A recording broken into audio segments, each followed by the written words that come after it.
మన ప్రభువును రక్షకుడైన యేసుక్రీస్తు పరిశుద్ధమైన నామమునకు స్తోత్రం కలుగునుగాక. కూడి వచ్చిన మీ అందరికీ ప్రభు పేరట వందనాలు తెలియజేస్తూ ఉన్నాను.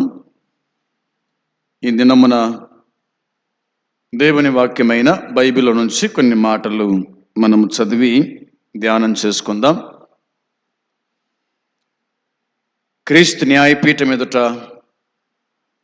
తీర్పు అనేటువంటి అంశం మీద మనము ధ్యానం చేస్తూ ఉన్నాం. ఈ దినమున 9వదిగా రానున్న క్రీస్తు న్యాయ తీర్పు. క్రైస్తవునిలో ప్రభువు పట్ల భయం కలిగి ఉండాలి. అంటే క్రైస్తవులైన వాళ్ళు దేవుని పట్ల భయము కలిగి ఉండాలి. ఈ చివరి దినాల్లో, ఈ అంత్య దినాల్లో మనం ఏం కలిగి ఉండాలనో అవి దేవుని వాక్యం చెబుతూ ఉంది. ఆ మాటలు మనం చూద్దాం. కొరింథీయులకు రాసిన 2వ పత్రిక పౌలు, కొరింథీయులకు రాసిన 2వ పత్రిక పౌలు 5వ అధ్యాయము 11వ వచనము చదువుకుందాం. 5వ అధ్యాయము 11వ వచనం చదువుదాం. కావున మేము ప్రభు విషయమైన భయము కలిగి మనుషులను ప్రేరేపించుచున్నాం.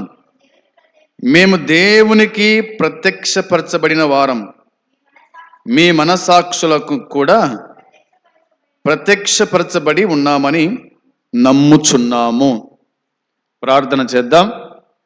ప్రేమ నమ్మకము కలిగిన పరలోకమందున్న మా తండ్రి, నీ పరిశుద్ధమైన పాదములకు కృతజ్ఞతలు, స్తోత్రాలు, స్తుతులు చెల్లించుకుంటున్నాము.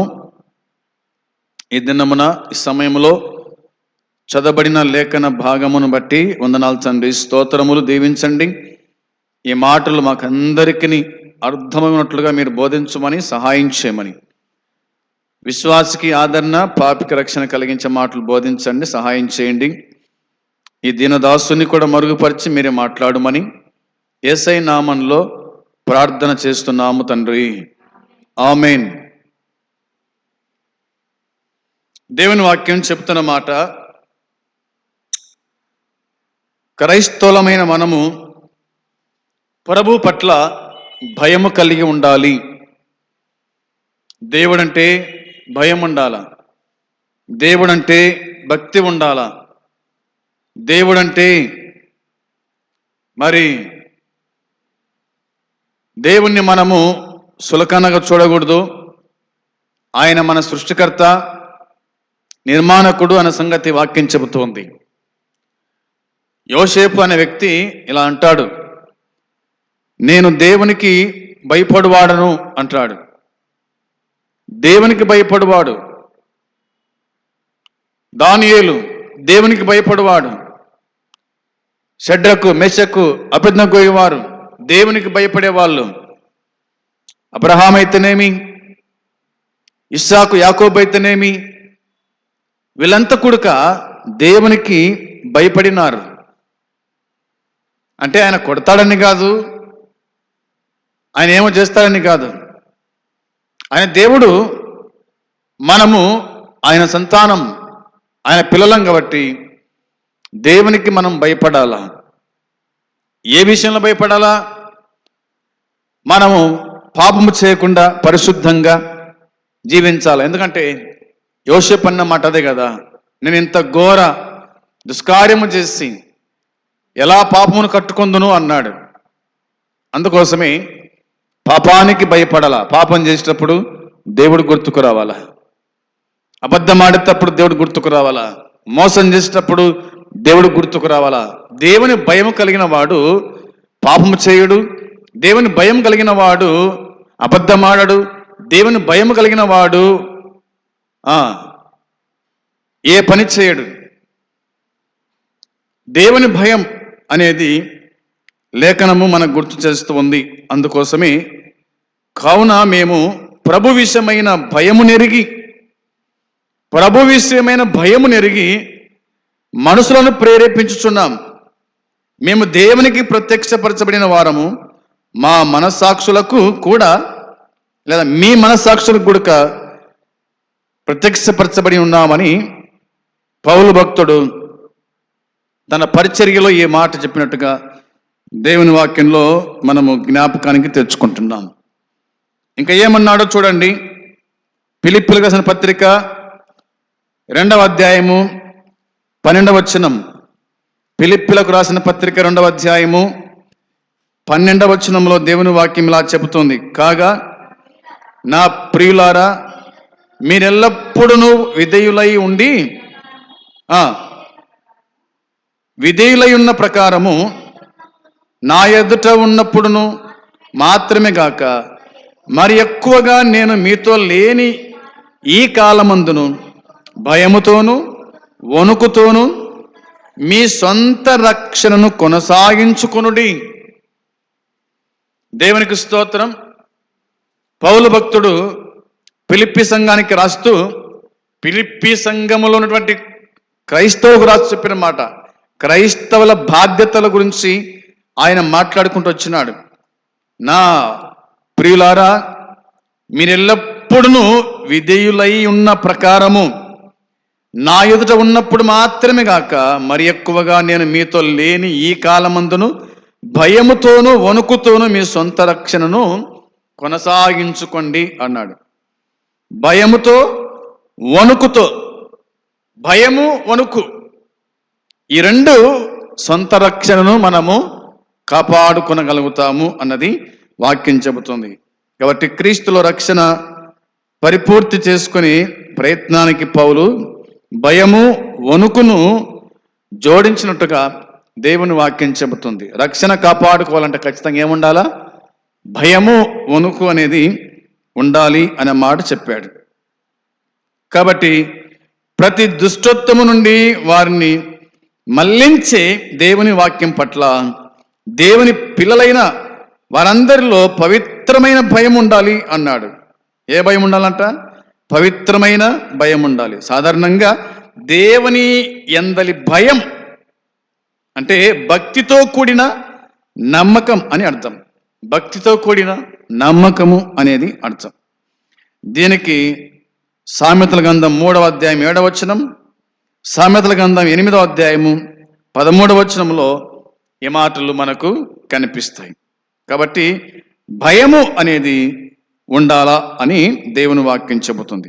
అయితే దీనిలో దేవుని యందలి భక్తిపూర్వకమైన భయం ఉండాలి, పరిశుద్ధాత్మ నీతితో కూడిన క్రమశిక్షణ ఉండాలి, ఆయనకు వ్యతిరేకంగా పాపము చేయరాదనే భయము ఉండాలి అన్నది దేవుని వాక్యం చెబుతుంది.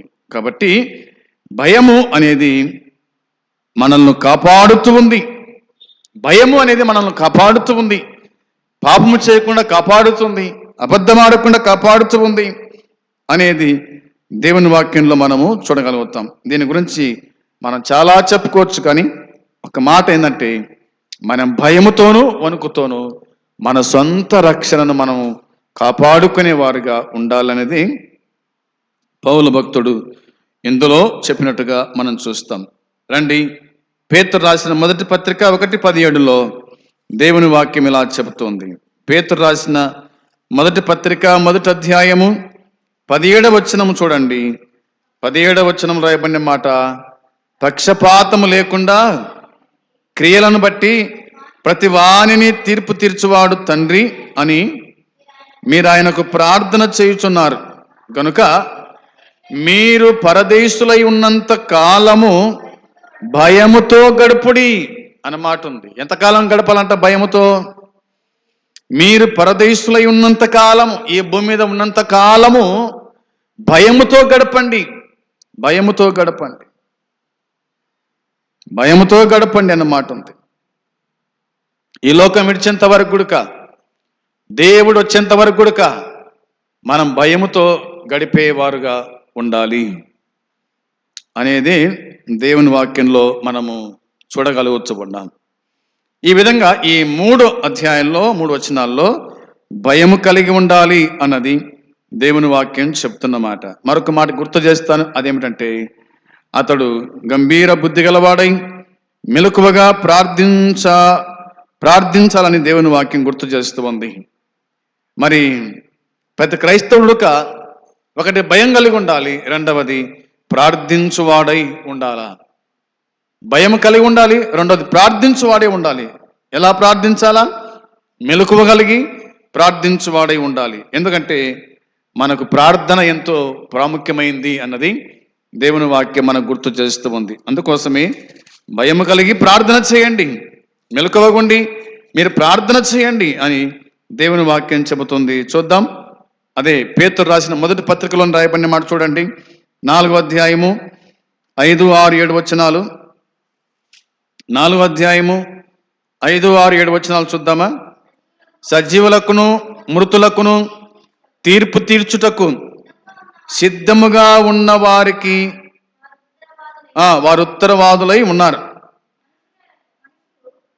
మృతుల శరీరములలో మానవరీత్యా తీర్పు పొందినట్లును ఆత్మ విషయంలో దేవుని బట్టి జీవించినట్లును వారికి కూడా సువార్త ప్రకటింపబడెను. అయితే అన్నిటి అంతము సమీపమై ఉన్నది గనుక మీరు స్వస్థ బుద్ధి గల వారై ప్రార్థనలు చేయుటకు మెలకువగా ఉండండి అని ఉంది. ఈ మాట మనము గుర్తుంచుకోవాలి. మీరు స్వస్థ బుద్ధి గల వారై. ఎందుకు అంటే అన్నిటి అంతము సమీపమై ఉంది. అన్నిటి అంతము సమీపమై ఉంది కాబట్టి మీరు స్వస్థ బుద్ధి గల వారై ప్రార్థనలు చేయుటకు మెలకువగా ఉండండి. దేనికోసం మెలకువ ఉండాలి? ప్రార్థనలు చేయడానికి. ప్రార్థన చేయడానికి మెలకువ కలిగి ప్రార్థించండి. యేసు ప్రభు చెప్పిన మాట అదే కదా, మెలకువ కలిగి ప్రార్థించండి, మీరు శోధనలో ప్రవేశింపకుండానట్లు మెలకువ కలిగి ప్రార్థన చేయండి అని అన్నాడు. మెలకువ అవసరం. నిద్రమత్తులో ఉన్నవాడు ప్రార్థన చేయలేడు, మత్తులో ఉన్నవాడు ప్రార్థన చేయలేడు. మెలకువగా ఉన్నవాడు మాత్రమే ప్రార్థన చేయగలుగుతాడు అని దేవుని వాక్యంలో మనం చూస్తున్నాం. ఇదే చూడండి, పేతురు 2వ పత్రిక రాయబడిన మాట జ్ఞాపకం చేస్తాను. పేతురు రాసిన 2వ పత్రిక 3వ అధ్యాయము 11వ వచనములకు రాయబడింది. 3వ అధ్యాయం 11వ వచనములు రాయబడిన మాట చూడండి.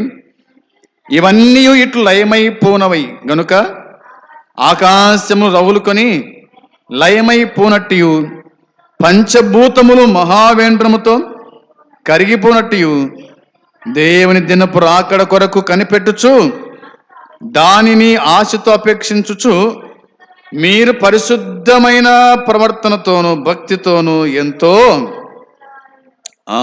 ఎలా ఉండాలంట? ఎలా జీవించాలా మనము? ఎలా బతకాలా మనము? వాక్యం చెబుతోంది, మీరు పరిశుద్ధమైన ప్రవర్తనతోనూ భక్తితోనూ ఎంతో జాగ్రత్త గలవారై ఉండండి. పవిత్రమైన భయభక్తులు కలిగి జీవించాలా, పవిత్రమైన భయభక్తులు కలిగి జీవించాలా అని దేవుని వాక్యం చెబుతూ ఉంది. దేవుని దినపు రాకడ ఆసన్నమైంది. కనిపించేటువంటి ఆకాశము, భూమి, పంచభూతములు మహావేంద్రముతో కరిగిపోయే దినం, దేవుని దినపు రాకడ సమీపిస్తుంది. కాబట్టి మీరు ఆశతో అపేక్షించచ్చు, మీరు పరిశుద్ధమైన ప్రవర్తనతో భక్తితో ఎంతో జాగ్రత్త గలవారై ఉండండి అనే మాట దేవుని వాక్యంలో మనం చూస్తూ ఉన్నాం.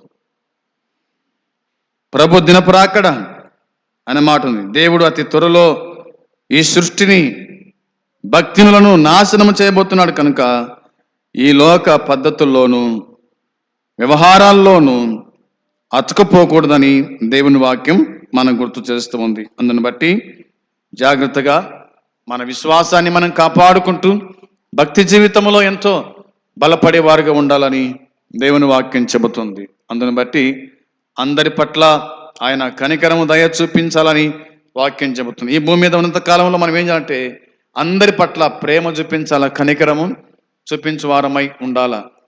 ప్రతి విశ్వాసి కూడా ఈ పని చేయాలని వాక్యము చెబుతుంది. చూడండి, మత్తయి సువార్త 5:7 వచనములో దేవుని వాక్యం చెబుతున్న మాట జ్ఞాపకం చేస్తాను. మత్తయి సువార్త 5వ అధ్యాయం 7వ వచనములో ఇలాగ దేవుని వాక్యం చెబుతూ ఉంది, కనికరము గలవారు ధన్యులు, వారు కనికరము పొందుదురు అనే మాట ఉంది. ఈ భూమి మీద మనము కనికరం గలవారమై ఉంటే కనుక రేపు పొద్దున పరలోకంలోకి మనము కనికరమును మనము పొందుతామనే మాట కనిపిస్తుంది. అందుకే వాక్యం చెబుతున్న మాట, కనికరము గల వారు ధన్యులు, వారు కనికరము పొందుదురు. కనికరం పొందాలంటే మనం కనికరం చూపించేవారుగా ఉండాలి. పాపం పట్ల కానీ, దుఃఖం పట్ల కానీ, భక్తిలో ఉన్నవారి పట్ల మరి ఎవరు దయ చూపి దయా జాలి కలిగి ఉంటారో వారే కనికరం గలవారు అనే మాట కనిపిస్తుంది. వారే కనికరం గలవారు. అలా బాధపడే వారిని యేసుక్రీస్తు ద్వారా దేవుని కృపకు, ఆయన సహాయానికి మనము తీసుకొచ్చేవారుగా ఉండాలని వాక్యం చెబుతోంది. మనస్ఫూర్తిగా మనము ఈ కోరికను కోరుకోవాలా. అందరి పట్ల దయ చూపించాలా, అందరి పట్ల ప్రేమ చూపించాలా, అందరినీ ప్రభు యొద్దకు నడిపించువారమై ఉండాలని దేవుని వాక్యం మనకు జ్ఞాపకం చేస్తూ ఉంది. చివరికి ఒక మాట చూడండి, తిమోతికి రాసిన 2వ పత్రికలో పౌలు ఇలా చెప్పినట్టుగా వాక్యం గుర్తు చేస్తూ ఉంది. తిమోతికి రాసిన 2వ పత్రిక పౌలు 1వ అధ్యాయము 16, 17, 18 వచనాలు. అయినను తిమోతికి రాసిన 2వ పత్రిక 1వ అధ్యాయం చూడండి.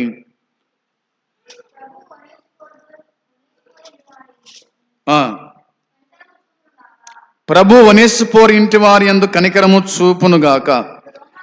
అతడు రోమాకు వచ్చినప్పుడు నా సంఖ్యలను గూర్చి సిగ్గుపడక శ్రద్ధగా నన్ను వెతికి కనుగొని అనేక పర్యాయములు ఆదరించెను. మరియు అతడు ఎఫెసులో ఎంతగా ఉపచారము చేసెనో అది నీకు బాగుగా ఎరుగుదువు. ఆ దినమునందు అతడు ప్రభు వలన కనికరము పొందునట్లు ప్రభు అనుగ్రహించునుగాక. దేవునికి స్తోత్రం. బైబిల్ చెప్తున్న మాట తిమోతికి పౌలు రాస్తూ, తిమోతి, ఒనేసిఫోరు గురించి నేను చెప్తున్నాను, జాగ్రత్త విను అన్నాడు. ప్రభు ఒనేసిఫోరు ఇంటి వారి యందు కనికరము చూపునుగాక అన్నాడు. ఎందుకని, ఎందుకు చూపాలా అంటే, అతడు రోమాకు వచ్చినప్పుడు నా సంఖ్యలను గూర్చి సిగ్గుపడక శ్రద్ధగా నన్ను వెతికి కనుగొని అనేక పర్యాయములు ఆదరించినాడు. నన్ను ఆదరించాడు. నేను జైల్లో ఉన్నప్పుడు ఆదరించాడు, నేను సంఖ్యలతో ఉన్నప్పుడు ఆదరించినాడు. సిగ్గుపడలేదు. దేవుని దాసుడు జైల్లో ఉన్నాడే అని సిగ్గుపడినవాడు కాదు. నా యొద్దకు వచ్చాడు, అనేక పర్యాలు నన్ను ఆదరించినాడు, మంచి మాటలు చెప్పాడు, ఆదరించే మాటలు చెప్పినాడు కదా. అందుకే ప్రభు ఒనేసిఫోరు కుటుంబాన్ని ఆదరించును, కనికరం చూపును గాక అని మాట చెప్పాడు. అలా చెప్తూ ఇలా అన్నాడు అన్నమాట, అతడు ఎఫెసులో ఎంతగా ఉపచారం చేశానో అది నీవు బాగుగా ఎరుగుదు కదా. ఆ దినమునందు అతడు ప్రభు వలన కనికరము పొందినట్లు ప్రభు అనుగ్రహించును గాక.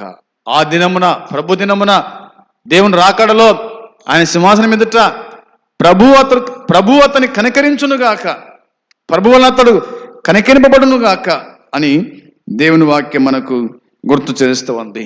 ప్రియమైన సోదరి సోదరులారా, ఈ చివరి దినాల్లో మనం ఉన్నాం కాబట్టి, మనం చనిపోయిన తర్వాత ప్రభు యొక్క న్యాయ సింహాసనం ఎదుట మనం నిలబడినప్పుడు ఆయన తీర్పు తీరుస్తాడు.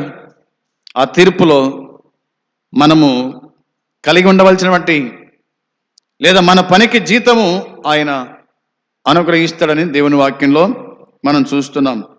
కాబట్టి ప్రతి క్రైస్తవుడు కూడా ప్రభు పట్ల భయము కలిగి ఉండాలా అనేది వాక్యం చెబుతుంది. తర్వాత మెలకువగా ఉండి ప్రార్థన చేయాలా అనే మాట కనిపిస్తుంది. మూడవదిగా మనం చదువుకున్నాం.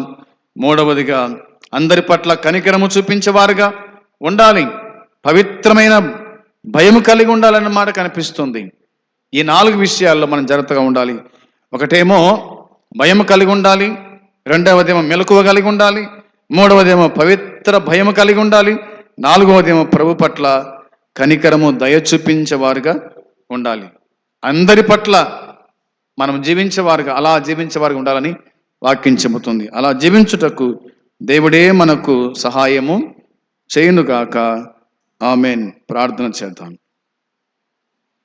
ప్రేమగల తండ్రి, పరిశుద్ధుడమైన దేవ, నీ పాదములకు నాయన వందనాలు, స్తోత్రములు, కృతజ్ఞతాస్తుతులు చెల్లిస్తున్నాము తండ్రి. చెప్పబడిన వాక్యం దీవించి ఆశీర్వదించండి. మా హృదయాల భద్రపరిచి స్థిరపరచుతాన్ని కాపాడండి. మా ప్రభువా, మేమందరం కూడా భయము కలిగి జీవించడం కృప దయచేయండి. మెలకువ కలిగి ప్రార్థించుటకు సహాయం చేయండి. పవిత్రమైన జీవితం, పవిత్రమైన భయభక్తులు కలిగి జీవించే భాగ్యం దయచేయండి. అందరి ఎడల కనికరము, ప్రేమ చూపించుచు నీ రాజ్యం చేరే కృప అనుగ్రహించి మీరే దర్శించుమని సహాయం చేయమని యేసయ్య నామంలో ప్రార్థించి అడిగి స్తుతించి వేడుకొనుచున్నాము తండ్రి. ఆమేన్. పరలోకమందున తండ్రి ప్రేమ, మన ప్రభువైన యేసుక్రీస్తు కృప, పరిశుద్ధాత్మ సన్నిధి సహవాసము కూడి వచ్చిన మనకును సకల పరిశుద్ధులకును ఇప్పుడు ఎల్లప్పుడు సదాకాలము తోడై ఉండును గాక. ఆమేన్. అందరికీ వందనాలు.